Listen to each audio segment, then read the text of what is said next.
Hello students, I am here with the second chapter of history from trade to territory. Aurangzeb was the last powerful Mughal emperor. Maximum part of the subcontinent was under his control, that is known as India. He died in 1707.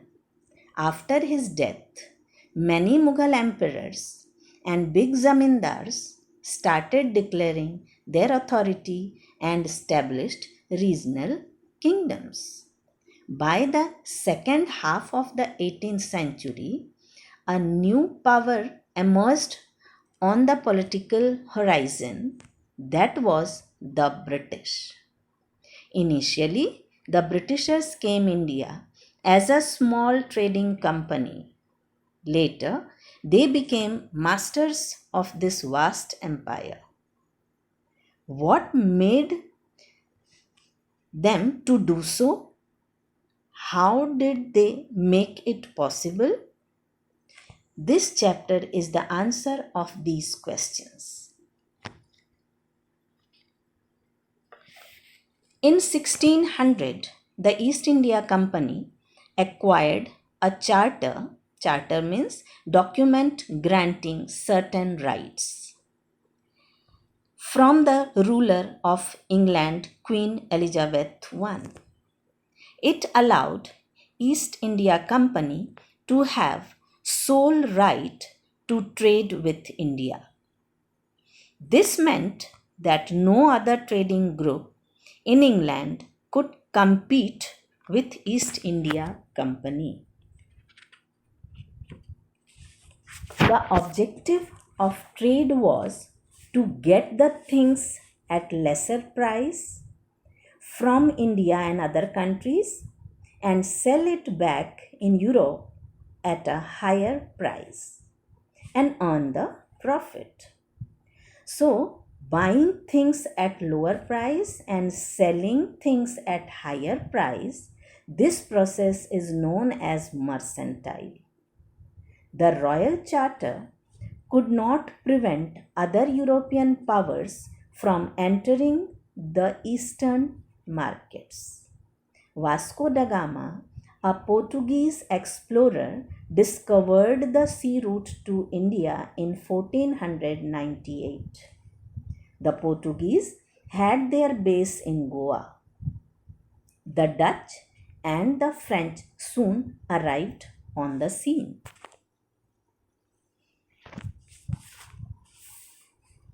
These all traders were interested in buying the same things like fine qualities of cotton, silk, spices such as pepper, cloves, cardamom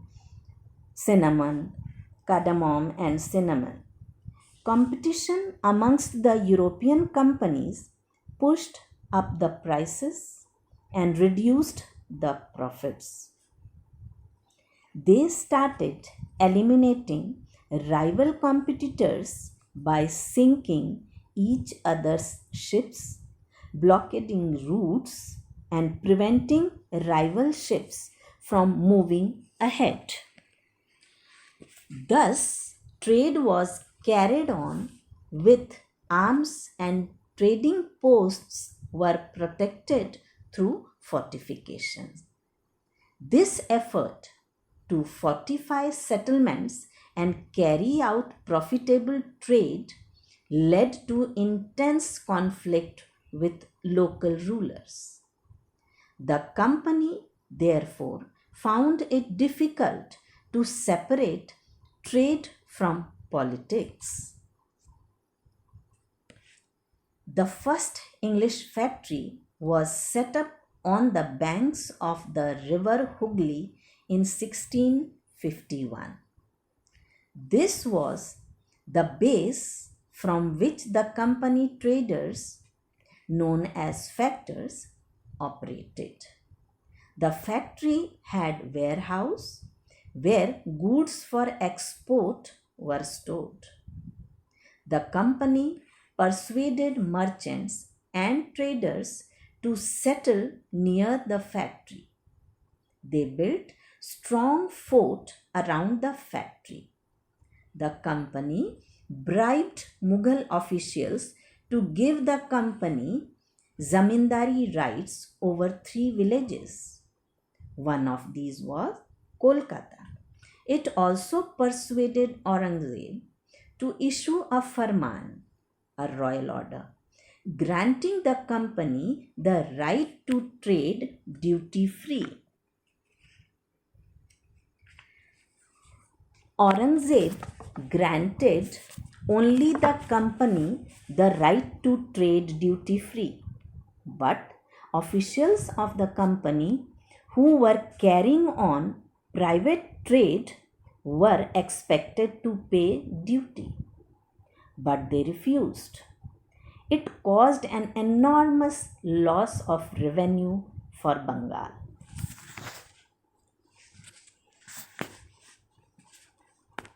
During that time, the Nawabs of Bengal were very strong. It started with Murshid Quli Khan, followed by Ali Vardi Khan, and then Sirajud-Daulah. They refused to grant the company concessions, demanded large tributes, denied it any right to mint coins, stopped it from extending its fortifications. They claimed that the company refused to pay taxes, wrote disrespectful letters, tried to humiliate the Nawabs and his officials. The company, on its part, declared that unjust demand of the local officials ruined the trade, and trade could flourish if the duties will be removed. It is also necessary to enlarge its settlements. The conflict led to confrontations, and finally the famous Battle of Plassey, took place. Children, Plassey is the word derived from Palash, name of flower from which color is made. When Sirajud-Daulah became the Nawab of Bengal, the company was worried about his power and looking for a puppet ruler. Puppet ruler means a person who is controlled by someone else, who would give concessions and privileges. The company tried to help Sirajud-Daulah's rivals.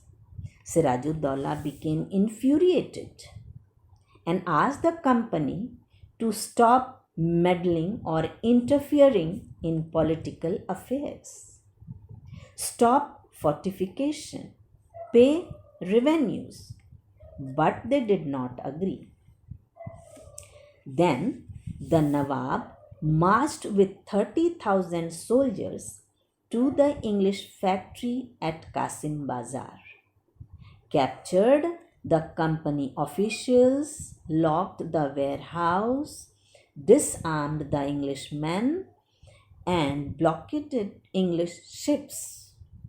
Then it marched to Calcutta to establish control over the company's fort. During that time, Madras was also a developed port in India, and this was under Robert Clive. Robert Clive sent naval fleets to Bengal to have a revolt with Sirajud-Daulah. He slowly realized that Sirajud-Daulah was really powerful, so he should adopt different strategy to bring him down. He asked Mir Jafar to join with the British army, and in return he promised to make him Nawab if the British won the battle. So, when finally In 1757, Robert Clive led the company's army against Sirajud-Dowlah at Plassey.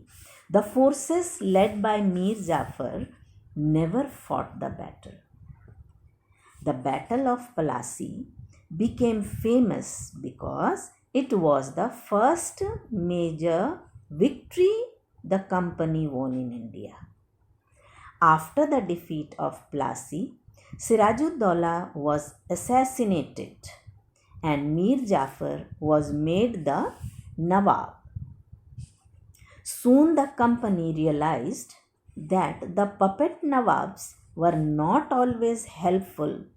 After all, they had to maintain a basic appearance of dignity and sovereignty if they wanted respect from the subjects.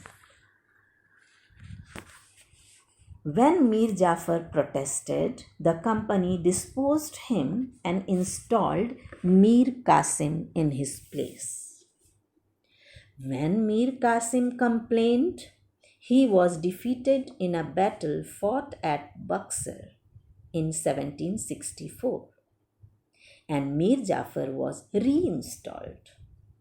But Mir Jafar died in 1765.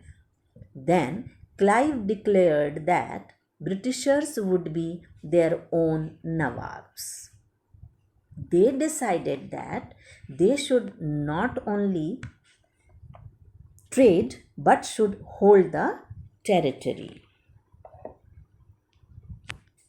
Finally, the Mughal emperor appointed the company as the Diwan of the provinces of Bengal.